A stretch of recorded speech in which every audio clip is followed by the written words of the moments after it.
Bienvenidos al podcast de AARP Florida. AARP es una organización sin fines de lucro que trabaja para fortalecer a la comunidad. Luchamos por los asuntos de mayor importancia para nuestras familias. Así facilitamos que todos podremos elegir cómo vivimos a medida que envejecemos. Los trágicos acontecimientos recientes en los Estados Unidos han llevado a un incómodo ajuste de cuentas con el racismo y las desigualdades que enfrentan los afroamericanos en este país. La injusticia y las disparidades raciales tienen una historia larga y vergonzosa, con impactos significativos en nuestras familias y comunidades. Estos problemas son complejos y están profundamente cementados, pero es fundamental identificar y abordar estos males de la sociedad. Enfrentar estos problemas en la era del coronavirus puede resultar abrumador, pero no podemos decir que es demasiado difícil. De hecho, la historia nos dice que el momento es ahora. Si bien el enfoque reciente se ha centrado en los afroamericanos con el movimiento Black Lives Matter, es interesante notar que el racismo, la intolerancia y sus muchas manifestaciones también existen con todas las personas de color y diferentes etnias, incluyendo a los latinos y a las poblaciones indígenas. Muchas comunidades marginadas están confinadas a las estratas inferiores de la sociedad y se les niega su participación en las principales actividades económicas, políticas, culturales y sociales debido a la exclusión absoluta y el acceso limitado. La falta de asimilación es a menudo la excusa que se utiliza cuando se les niegan estas oportunidades. El trabajo de AARP para abordar la injusticia y las disparidades raciales se extiende por décadas e incluye abogacía a nivel federal y estatal, defensa legal, programas, servicios y mucho más. En este momento crítico para nuestra nación, AARP elogia los avances bipartidistas para abordar las injusticias y disparidades raciales. Varios legisladores estatales han demostrado que sí podemos superar la política partidista. Hoy tenemos a una invitada muy especial para hablar sobre el tema del racismo. No solamente el racismo contra los latinos, sino también el racismo entre los latinos, el colorismo, la asimilación y disparidades educativas, económicas y de salud. Sandra Guzmán es periodista, autora y cineasta de documentales, ganadora del premio Emmy. Ha dedicado su arte a amplificar las voces y las historias de personas y comunidades marginadas en varias plataformas de medios como revistas, periódicos, televisión, libros, el cine y el web. Sandra se desempeñó como editora en jefe de Latina, que en su tiempo fue la revista bilingüe más grande del país para mujeres latinas. También fue editora de Heart and Soul, una revista multicultural de bienestar para mujeres.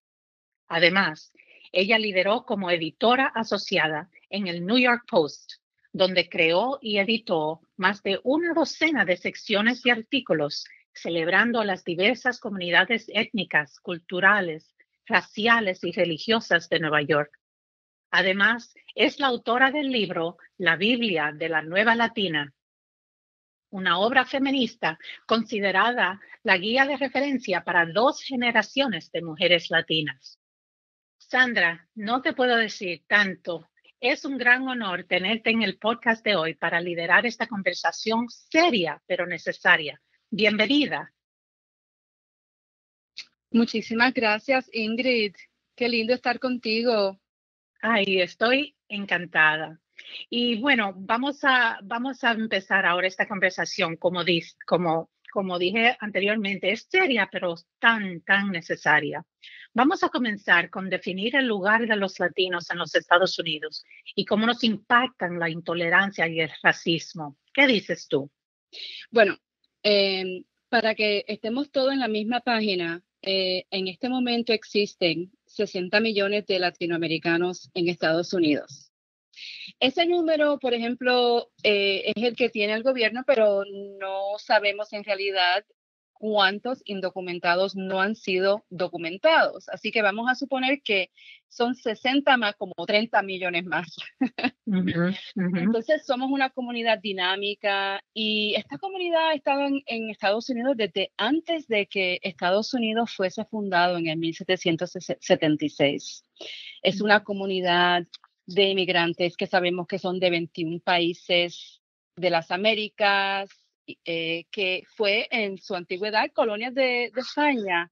Y lo interesante es que somos países con diversas culturas, que hablamos español, inglés y muchos lenguajes indígenas, como el náhuatl, el quechua, etc. Explico esto porque es bien interesante, pues, entender quiénes somos, ¿verdad? Sí. Somos también, mira, por ejemplo, algo bien interesante que está pasando en Nueva York es que la comunidad de más alto crecimiento en Nueva York es la comunidad mexicana y la comunidad ecuatoriana y peruana. Pero cuando tú, ¿cómo se dice? Empiezas a investigar un poquito, estas comunidades son comunidades indígenas que no hablan español, que no hablan inglés, que hablan sus lenguajes indígenas, como dije anteriormente, el náhuatl, como el náhuatl en México y el quechua, y que son del bosque del Amazonas del Ecuador y del Perú.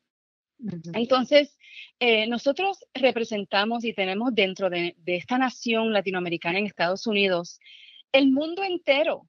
Somos hijos de europeos, con tez blanca, rubias, no de pote, sino de verdad, con ojos claros, somos mestizos. De hecho, cuando estaba escribiendo el libro, una estadística que me fue muy interesante fue la estadística de los nuevos matrimonios de la mujer latina. De cada 2 matrimonios en Estados Unidos de la mujer latina, una de las mujeres se casaba con un hombre que no es latino.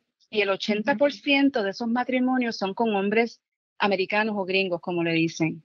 Sí. Así que es bien interesante cuando uno empieza a hablar un poquito con más detalle quiénes somos, qué representamos. Nosotros representamos el 16% de este país y vivimos en todos los estados de la nación. No somos una raza, es lo que quiero decir. Somos muchas culturas.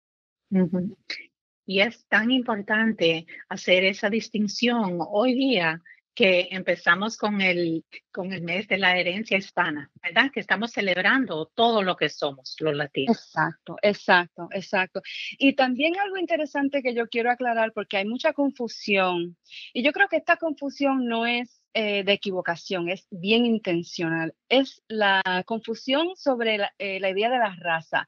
La raza es una idea inventado por el hombre europeo, y a eso del siglo XVI, donde la palabra comienza a usarse en inglés para clasificar personas que no son europeas. Porque cuando primero llegaron los europeos a este hemisferio, ellos creían que eran los hombres libres. Entonces ellos empezaron a usar esta palabra para distinguir a los indígenas como seres que conquistaron, a describir a los africanos como seres que robaban y compraban y vendían del África para ser esclavos. Entonces, así es que se comienza a usar esa palabra, ese concepto, que es un invento, y todavía estamos en esa locura que empezó hace más de 500 años. Imagínate, tantos años y siempre la lucha. Por eso que siempre decimos que la lucha es perpetua, sigue, porque todas esas ideas y todo lo que se aprende en la escuela y en los diferentes países sigue como presionando con esas ideas que ya se supone que hubiesen estado en otra más como más libre de mente y de pensamiento, pero no, aquí estamos. Sí, estamos aquí, y lo interesante también es que Tú sabes que cuando se dice una mentira muchas veces, después se empieza a creer esa mentira. Entonces, la Ujú, mentira es que la raza es algo que existe, ¿no? ujú, Y desgraciadamente, no solamente es algo que existe en Estados Unidos, nosotros, hijos e hijas de Latinoamérica, también hemos vivido y se han construido países con estos conceptos de ujú. raza. Y lo que Así iba a es. decir que el racismo no es algo que solamente es parte de nuestro diario vivir y no es algo que sucede, por ejemplo, solamente del europeo o del gringo, el americano contra nosotros. También existe dentro de nuestras comunidades, dentro de nuestras familias. Ujú, es verdad. Y con eso mismo, pues seguimos con esta otra idea, porque recientemente en los Estados Unidos en Ujú, particular, estamos, estamos viendo varias cosas que están pasando con los afroamericanos. Las recientes protestas y las discusiones raciales se han, han centrado con los afroamericanos, pero también algunos latinos sienten que este es un problema que no tiene cabida en nuestro propio país o en nuestra cultura. ¿Cómo has visto tú manifestarse el racismo entre los latinos? Y explícanos más qué es el colorismo. Bueno, primero voy a empezar con el latinoamericano que piense que lo que está pasando con el afroamericano no tiene nada que ver con él o con ella. Tal vez es un latinoamericano que se considera blanco, porque un negro latinoamericano Sí. está caminando por las calles. El policía no sabe si es negro de México o negro de Alabama. Lo único que Ujú. sabe que es negro. Así que qué privilegio, ¿verdad? Decir que el racismo y lo que está pasando con el afroamericano no tiene nada que ver con nosotros, ¿verdad? Que es un privilegio. Eso sí Este, es verdad, es verdad. ¿Qué te puedo decir? Mira, la idea, el racismo es una herencia de la supremacía blanca, es un legado de los españoles. Por ejemplo, es algo bien interesante que pasó cuando tú empezaste el podcast, empezaste a hablar de que esto es algo con una historia bien larga, ¿verdad? El racismo, que no es algo que comienza hoy, que es Sí. algo que tiene una historia. Entonces, yo quiero hablar un poquito sobre esa historia del racismo y cómo nosotros los latinoamericanos lo vivimos. Ujú, Por ejemplo, en los años, en 1700 y medio, eh, los españoles empezaron a crear unos dibujos, unos afiches que se llaman las castas. No sé si tú sabes de las castas. no. Pero es una pirámide jerárquica donde pone el hombre europeo blanco español superior a todos en las Américas. De hecho, en estas pinturas empezaron a crear razas o personas y hay 16 diferentes categorías raciales. Por ejemplo, ellos empezaron a distinguir en estas castas, el español que está en América es un criollo. ¿Tú has oído de eso? Sí. El español que se casa con una india, el producto, el hijo o la hija de ese matrimonio es mestizo. ¿Has oído de eso? Sí. El mestizo que se casa con una española es un castizo.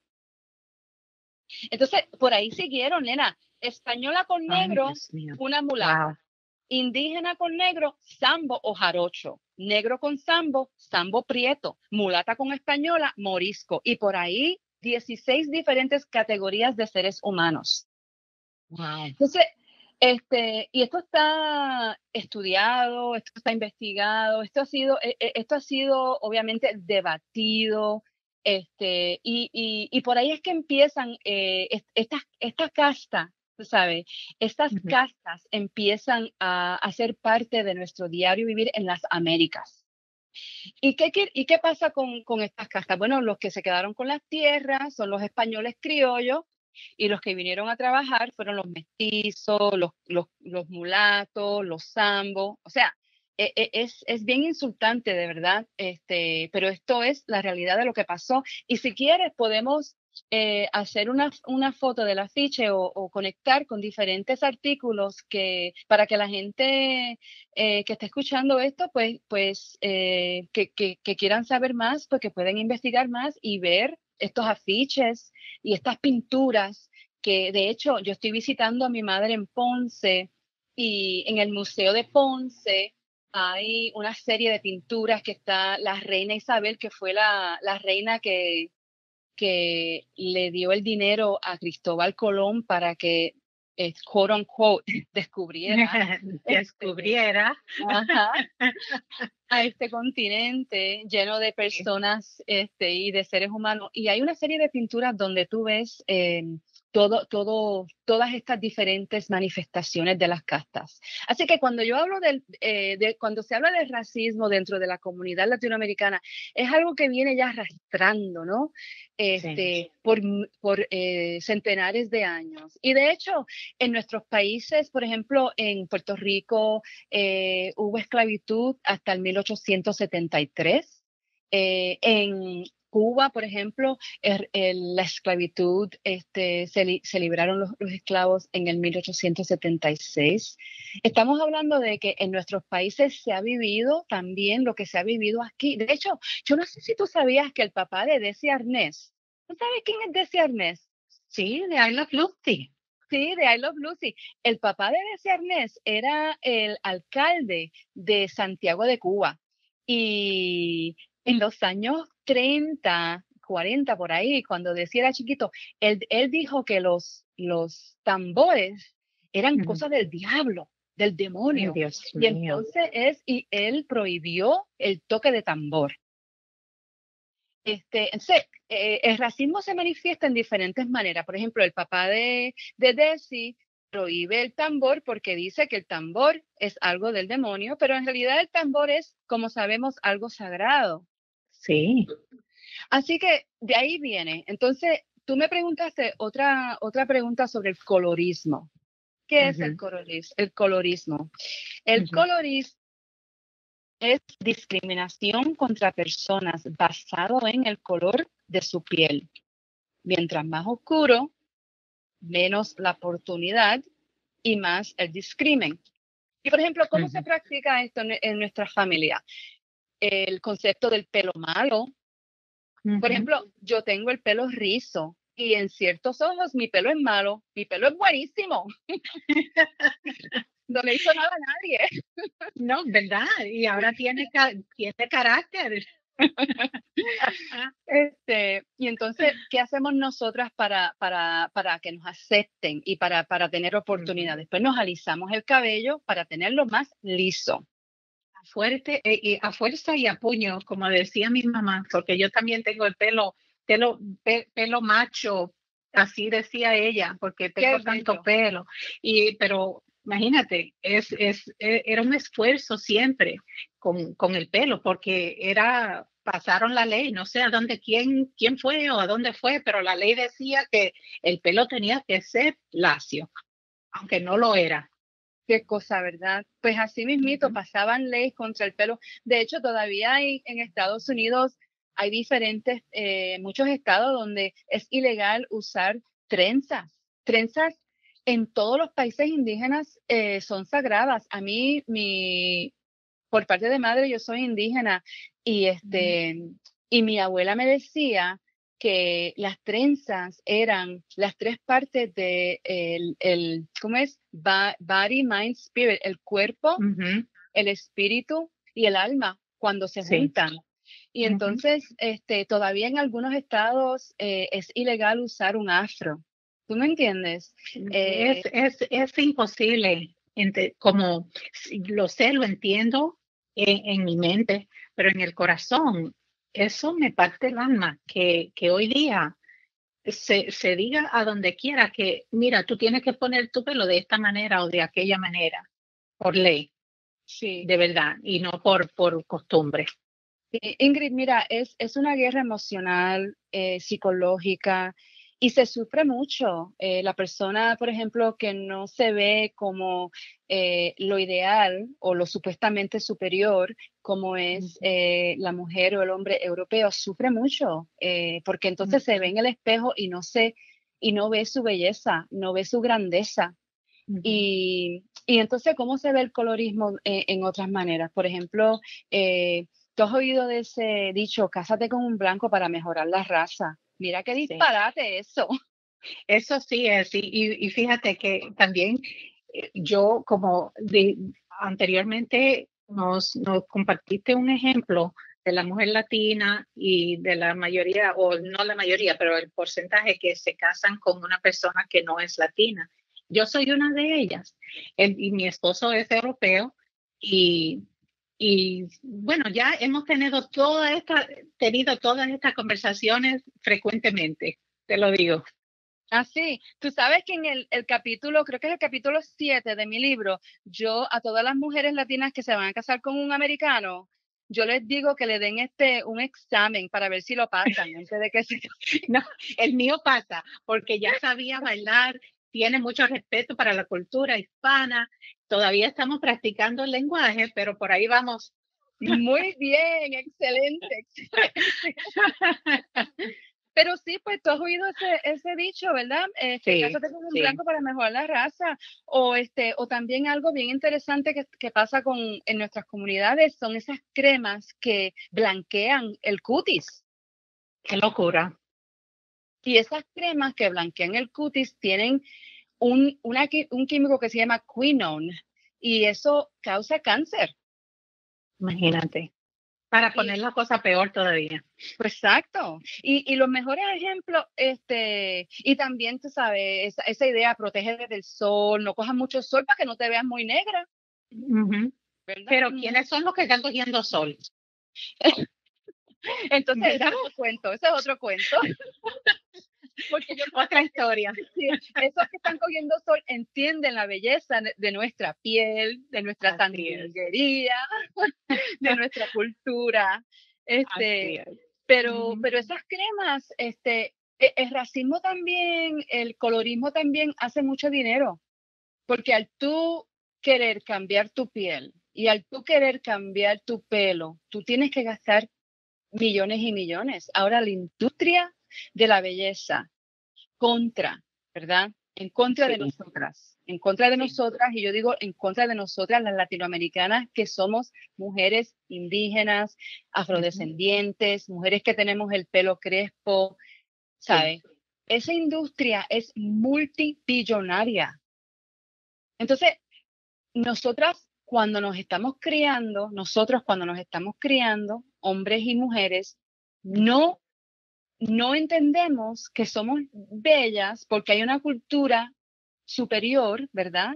Que impone qué es la belleza, qué Ujú. es el, qué es el color ideal, qué es la figura ideal. Y como mencioné anteriormente, no solo se sufre emocionalmente y físicamente, también se gasta mucho. Se gasta un montón. Y son estas voces que hemos oído desde niñez, porque me pongo yo también, yo soy una de ellas, que todo lo que estamos hablando lo he oído y no importa de pena, no importa cuántas otras voces hay que te dicen, eres bella, aprovecha lo que Dios te ha regalado, tu naturaleza, tu color, tu figura, tu pelo, tu piel. Eso se oye, pero bien bajito. Lo que se oye fuerte es eh, el, el, el que te dio el critic, que te dio Sí. ese mensaje que tienes que cambiar, que tienes que ser otra. Sí, y también tienes que ser otra para que tengas más oportunidades en un Ujú. sistema que se creó en contra de quien tú eres. Así es.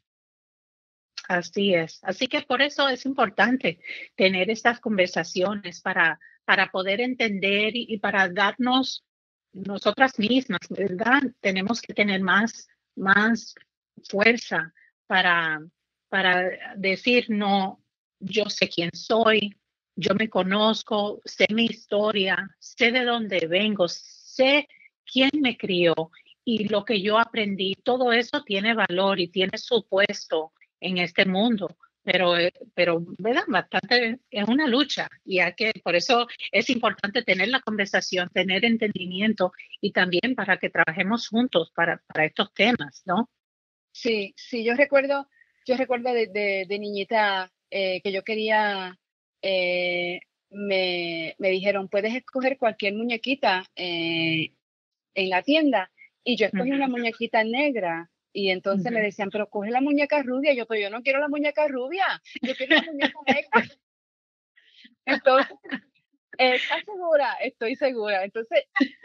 Entonces cuando me las regalaron, que yo vi la cajita, me dieron la muñeca rubia. Ay, Y tú, Dios y mío. tú sabes lo que yo hice, yo enterré esa muñeca rubia. Wow. Tú Yo no has la sido de fuerte carácter desde pequeñita, ¿no? yo creo que mucho tenía que ver con mi abuela, mis abuelas Ujú, y una abuela en particular que yo ni me había dado de cuenta de cómo esos mensajes subliminales me llegaron a mi ser, pero ujú. los otros días yo estoy escribiendo ahora un libro, unas memorias y empecé a buscar unos diarios que tenía y entonces se me cayó una foto que yo tenía en un libro y esa foto es una foto de una prima mía en el velorio de mi abuelita. Ujú. Y estaba ella con todos los santos, ella tenía muchos santos y Jesucristo, yo no sé. Entonces, todos los santos, hasta el Jesucristo eran negros. Oh, sí, Y entonces yo creo que en mi mente, ella me estaba, o sea, ella cuando ella adoraba a sus dioses y sus sí, santos eran de su color. sí. Y mi abuela india tenía un indio bien grande y bien alto, y ella le prendía velas a ese indio. O sea, desde chiquita yo siempre entendí que, que muchas cositas así subliminales, ¿verdad? Que bueno, que alguien que se parezca a mí Ujú. es algo bonito, pero la lucha mía, como la lucha de muchas mujeres, no fue fácil, porque también de niños, nosotros cuando empezamos a ver televisión, vemos que las princesas son rubias, que tienen el pelo lacio, ¿verdad? O que tienen el Ujú. pelo negro o lacio. Empezamos a ver un concepto de la belleza que no se Sí, parece a nosotros, que esa lucha comienza desde muy pequeñitos.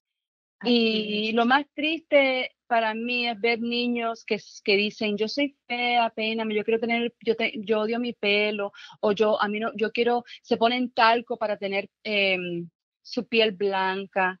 Entonces, como padres, como tíos y tías y abuelitas y abuelitos, también es lindo tener conversaciones con nosotros mismos, cómo hacerse Ujú. preguntas. O sea, ¿cuál es el concepto de belleza que yo tengo? ¿Cuál es el concepto de inteligencia que yo tengo?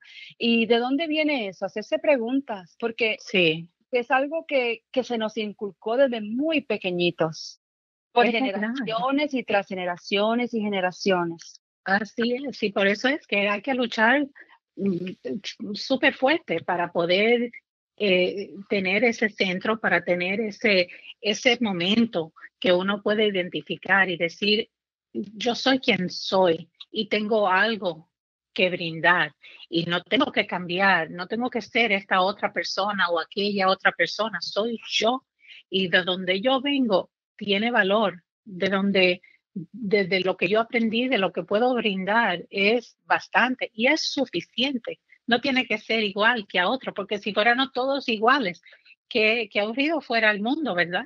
Aburridísimo.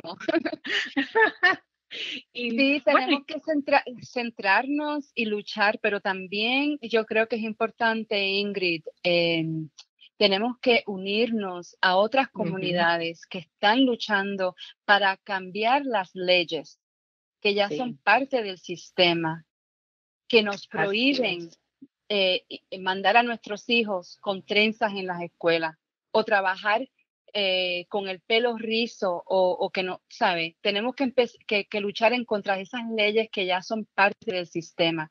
Porque una cosa es tu opinión y las opiniones las tienen todo el mundo. Y si tú opinas que mi pelo es malo, esa es tu opinión. A mí no me importa, ¿verdad? Pero el problema con la sociedad es que esas opiniones racistas ya son parte del sistema. Sí. Y ahí es cuando nos empeligra a todos. Entonces, esa es parte de la conversación bien importante que tenemos que tener con nosotros mismos y cómo vamos a nosotros a cambiar estas leyes, ¿verdad? Que discriminan contra nosotros. Sí, y así como dices, me acuerdo una historia que me dijo mi mamá, que ella cuando estaba embarazada conmigo, vio en una tienda, en una ventana en Nueva York, caminando por la calle, vio una ventana, tenían una muñequita y la muñeca era negra. Y ella dice que ella se enamoró con esa muñeca, no la compró, pero solo que la vio y que no se le olvidó.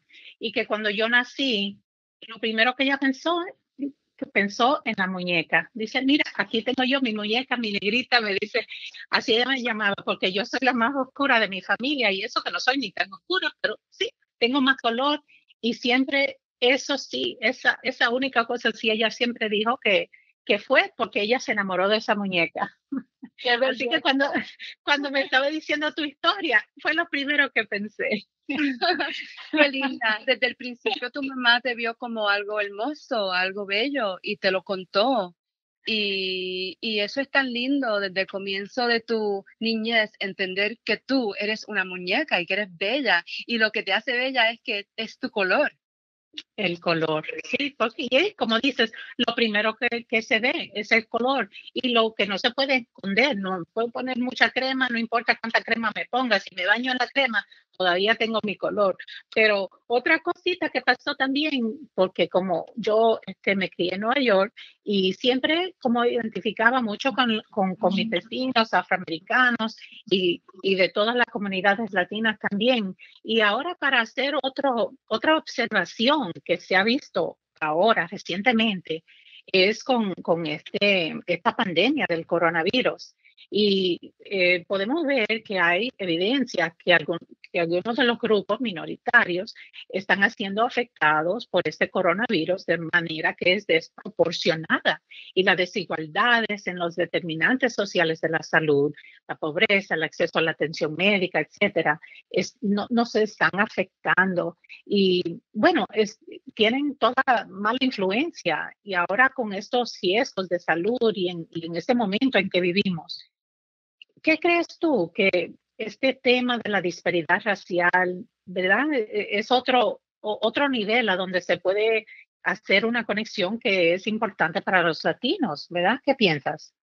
Mira, Ingrid, estamos viviendo una doble pandemia. Hablamos sobre el racismo, ¿verdad? Y ahora vamos a hablar sobre el coronavirus. Y los números son alarmantes en cuanto a las comunidades latinas. Son alarmantes en los números de afroamericanos, de las comunidades indígenas y de las comunidades latinas. Nosotros somos el 16% de la población en este país y somos el 18% de los muertos. Una tercera parte de los infectados con el coronavirus son latinos. Una tercera parte de todos los infectados. O sea, estamos sufriendo, esos números son alarmantes.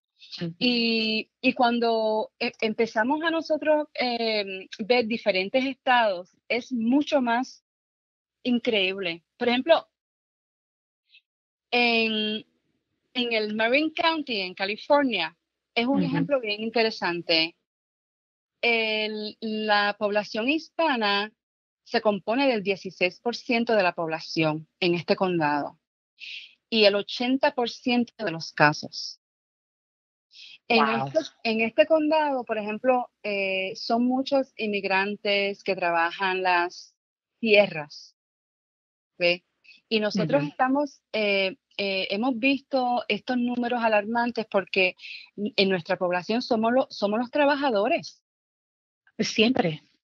Somos los trabajadores, como le dicen en inglés, los trabajadores essential workers, los trabajadores esenciales. Ujú. Esos trabajadores que trabajan las tierras y que por eso es que comemos. Esos trabajadores que son los que limpian las calles. Son trabajadores de servicio de todo Y, tipo. y cuidan a los niños. Cuidan a los niños, son trabajadores que cuidan a los envejecientes, son trabajadores que trabajan en hospitales, Ujú. limpian hospitales, son las enfermeras, son los doctores, ¿sabes? Somos la gran mayoría de los trabajadores esenciales. Entonces, por ejemplo, en el estado de Iowa y en el estado de Georgia, donde hay plantas de cerdo y plantas de carne, Ujú. había grupos de trabajadores infectados y el presidente De del acuerdo. país ordenó a que no se cerraran. Imagínate tú tener un grupo de trabajadores infectados con el coronavirus y que una orden presidencial a nivel nacional dictamine que no se puede cerrar esa fábrica.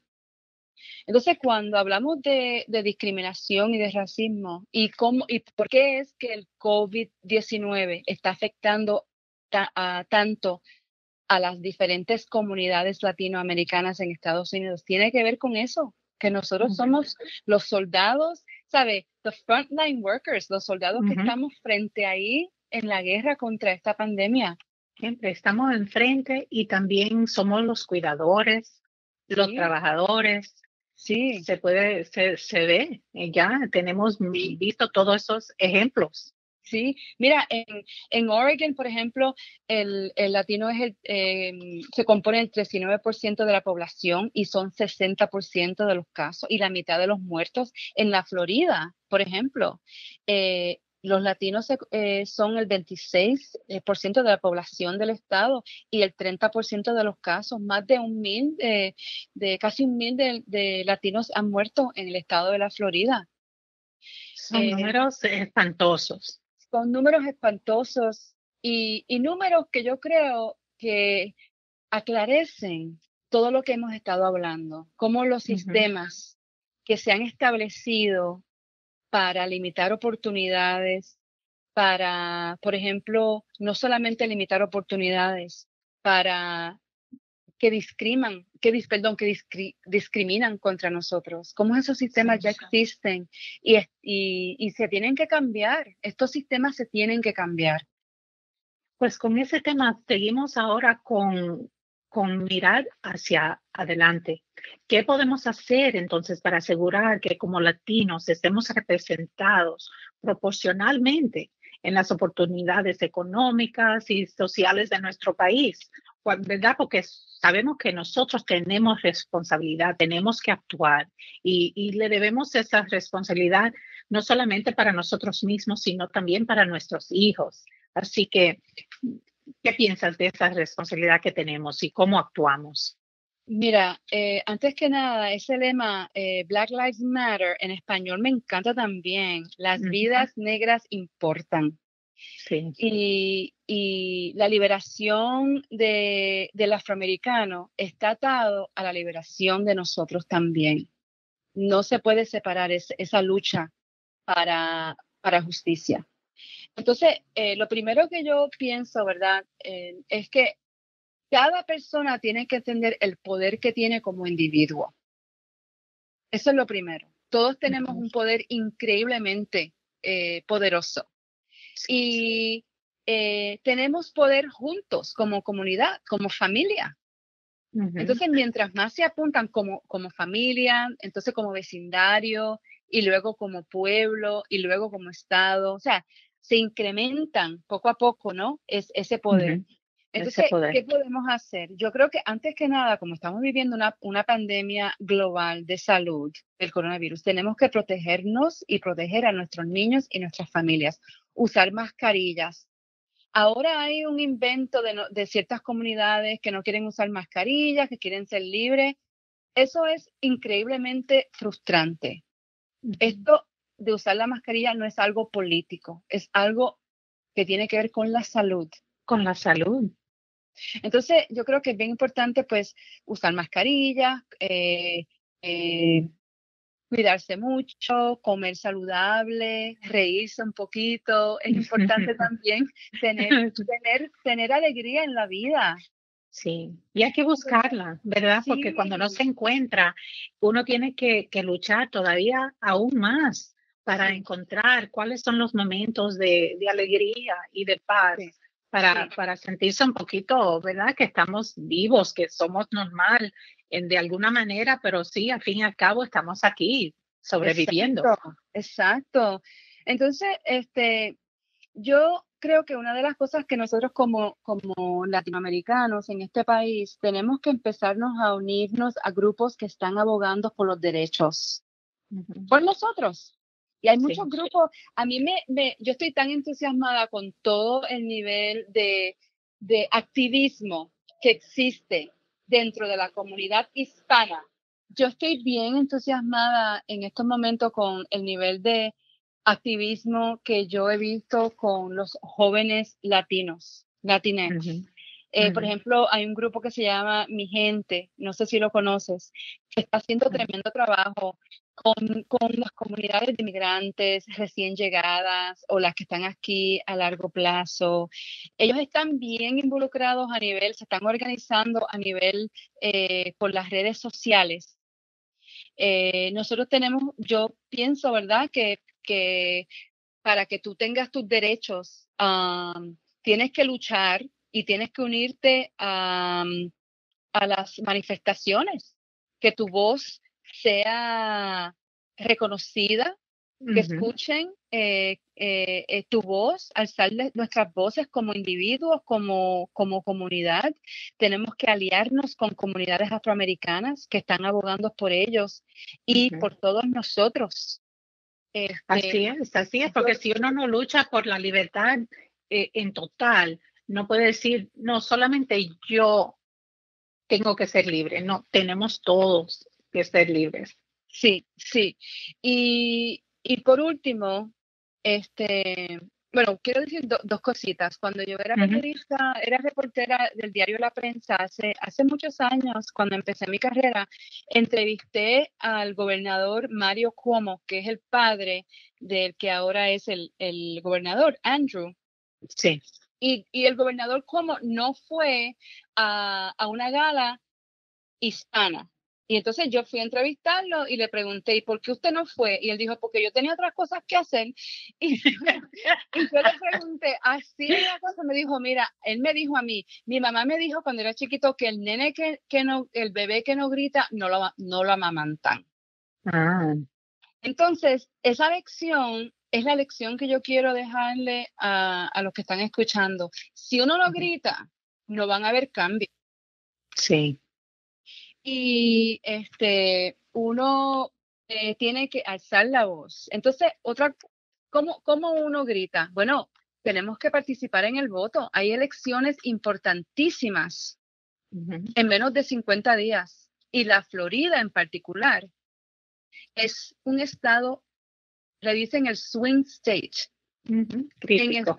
el 2008, eh, el estado de la Florida fue uno de los estados que logró que ganara Barack Obama. Y yo sé que, o sea, esto no es partidista, pero durante los últimos 4 años hemos visto tanto sufrimiento con nuestras comunidades. Y si alguna de las personas que están escuchando esto se han perdido su trabajo, se han perdido seres queridos por el COVID, si no les gusta el sistema de esta supremacía blanca que estamos viviendo, si quieren cambiar estos sistemas, se pueden cambiar a través de las leyes y a través de las personas que elegimos a nivel local, a nivel de condado, a nivel estatal y a nivel nacional. Es Ujú, importante involucrarse en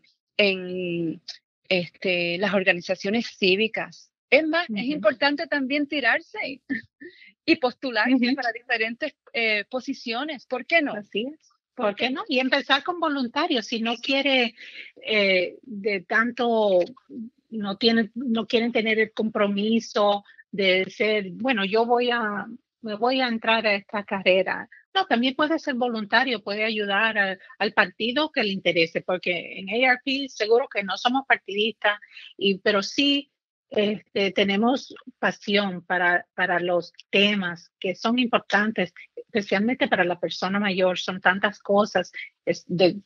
Bueno, vamos a hablar ahorita cuando cerremos, pero, pero sí queremos decirle a lo que nos oyen hoy que estar registrado, hacer su compromiso cívico para decir presente el día de la elección y votar, se tienen que mantener sanos también, porque hoy muchas personas tienen miedo de salir. Exacto. Es la realidad que tenemos hoy. Exacto. Uh-huh.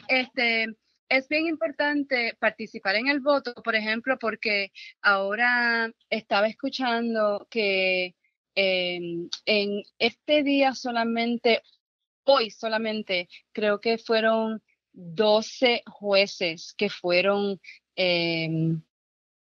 nominados para diferentes posiciones a nivel federal y estatal. Esos jueces están a cargo de, por ejemplo, leyes de inmigración. Uh-huh. Esos jueces están a cargo de diferentes leyes que nos afectan a nosotros. Así que las elecciones tienen consecuencias. Uh-huh. Y yo sé que estamos viviendo una pandemia bien, ¿cómo se dice? Bien preocupante. Y Claro.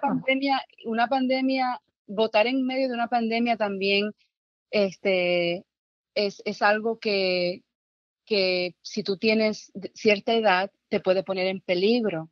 Uh-huh. Es importante empezar a llamar a sus representantes locales para recibir, si no quiere ir en persona, hay manera de votar con un voto, una papeleta. Uh-huh. Por correo. Por correo, Uh-huh. exacto, Uh-huh. exacto. Uh-huh. Sí. Uh-huh.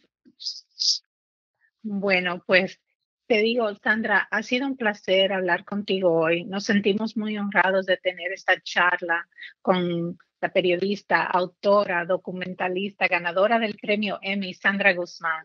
Y debido a que solo tenemos un tiempito limitado durante este podcast, vamos a invitar a los que nos están escuchando hoy que visiten la página de Sandra en sandraguzman.com. Ahí podrán obtener más información sobre sus proyectos y pasiones. Y también los alentamos a participar activamente en su comunidad. Como estábamos discutiendo, aproveche cada oportunidad para ser contado y hacer oír su voz. Por ejemplo, ¿ha completado el censo? Todavía se puede hasta el 30 de este mes de septiembre. Investigue los problemas que le afectan a usted y a su familia. Exija que los líderes electos rindan cuenta de su labor o quizás postúlese para un cargo electo. Recuerde que la política comienza a nivel local y, por supuesto, ejercite su derecho al voto. A lo largo de esta campaña, AARP seguirá exigiendo que los candidatos tomen medidas para asegurarse de la protección del Seguro Social y el Medicare, la reducción del precio de los medicamentos recetados y otros temas que le preocupan a los votantes mayores de 50 años. Hasta el día de las elecciones, AARP luchará para asegurarse de que los votantes mayores de 50 años puedan hacer oír su voz y votar en forma segura. Para más información de AARP y sus derechos, información para votar, visite aarp.org/election 2020. Muchas gracias, Sandra. De nuevo, ha sido un placer hablar contigo hoy. Gracias, Ingrid. Un placer hablar contigo también. Y a todos ustedes que nos escuchan, gracias por estar con nosotros en el podcast de AARP Florida. Te invitamos a compartir con tus seres queridos este podcast en nuestra página Facebook, Café con Leche con AARP Florida. Allí encontrarás más información actualizada y los recursos discutidos en este programa. Vamos a responder tus preguntas y seguimos la conversación. Y recuerda, juntos es posible, es posible, es posible, es posible.